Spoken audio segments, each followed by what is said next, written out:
guys, what's up? It's around midnight right now and everyone else is asleep, so I thought this would be the perfect time to do the scariest things stack. But first, let me change into something more suitable for this video. That's better. Well then, shall we begin? The first question is, what is your scariest real-life experience? When I was little, my family and I used to go to a small roadside seafood restaurant to eat dinner together. Because it was an outdoor restaurant, there would often be buskers and beggars who would ask the people who ate there for some spare change. One of the beggars was this old woman. She had long white hair and a huge disturbing smile on her face. Every time she appeared, I would always avoid looking at her because I was very afraid of her. One day, I finished eating my dinner earlier and I asked my parents if I could go into the car first because it was too hot in the restaurant. My parents then let me into the car. They sat not too far from the car so they could still keep an eye on me while they were eating. I lied down on the passenger seat, having fun by myself. When I looked out the window, I immediately froze because I saw the old woman there, standing right next to my car, smiling at me through the window. I was so terrified that I had to roll over, so I was lying down with my face planted on the passenger seat. I don't really remember what happened afterwards, but I do remember that I refused to look up until I was sure that the woman was gone. I don't think the woman was an evil person or anything of the sort. She probably just wanted spare change from me who was inside the car at the time, but left after finding out that I was only a little kid. But through the perspective of the younger me, she was really ghastly. The second question is, what is your scariest paranormal experience? I have two stories that I want to share with you. The first one took place when I was still in middle school. It was after PE and I was heading to the restroom to go change my clothes when I saw my friend, let's just call her Annie, walking to the restroom ahead of me. I called out to her saying, "Annie, wait up!" She didn't turn around. I suspected she didn't hear me the first time, so I tried calling out to her again, "Annie, Annie!" But she kept on walking ahead without even waiting for me.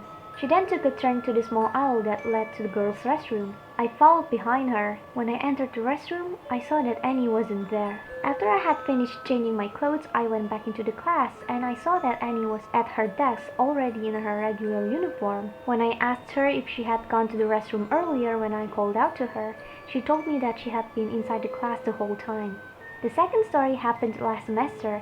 It also involved a restroom. I was at my university and I was going to the restroom on the 6th floor by myself. When I entered the restroom, I saw that it was empty. All the stalls were closed and unoccupied. Only one stall had its door opened wide. When I was walking towards one of the stalls, I stopped when I sensed a presence to my left, right at the stall which door was opened. At the corner of my eye, I saw something dark like a shadow inside the stall. When I turned to look at it, the stall was actually empty. I decided to just shrug it off because nature called and it was getting really urgent. So I did my business as quickly as possible before leaving the room to go back to class.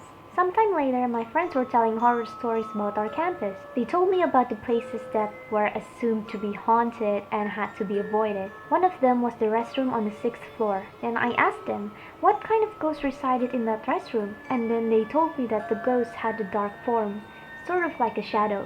I didn't tell my friends about my experience though because I was afraid that I would freak them out. I guess I made the right choice. The third question is, have you ever known anyone convicted of a violent crime? Nope. Thank God. The fourth question is, are you afraid of the dark? Why or why not? I'm not afraid of the dark, but it depends on the condition though. Sometimes when I just finished watching horror movies, I would get paranoid afterwards and I would be kind of scared to spend time in the dark. But then again, I still sleep with the lights off though, so I don't think I am afraid of the dark. The fifth question is, does your hometown have any scary stories or legends? My grandmother once told me about the story that used to happen in her hometown. She told me that if someone took a walk alone at night, they would encounter a woman. She would start asking him a question like, "Where are you going?"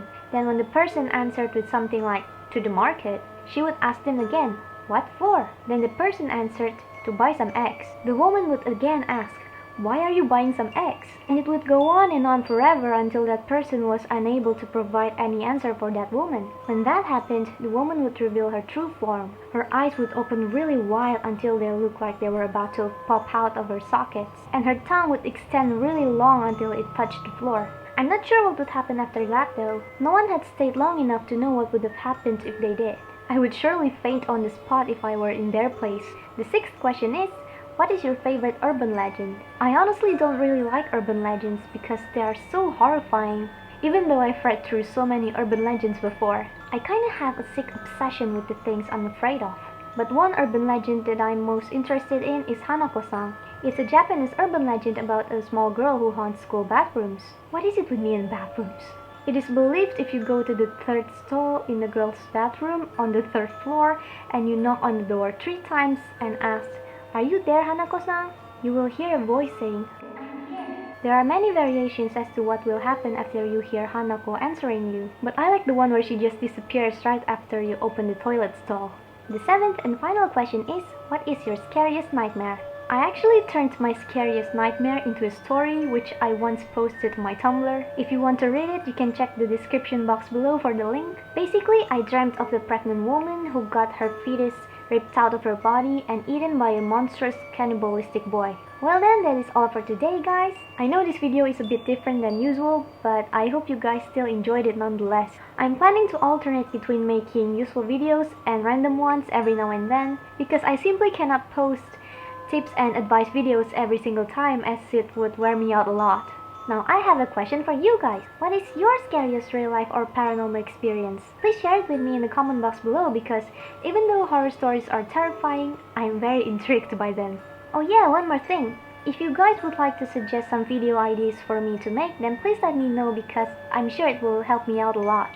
Thank you very much for watching this video, guys, and thanks a lot for those of you who have subscribed to me. I hope you guys can stick around for a long time. Well, I will see you all later then. Have a nice day, everyone. Bye bye!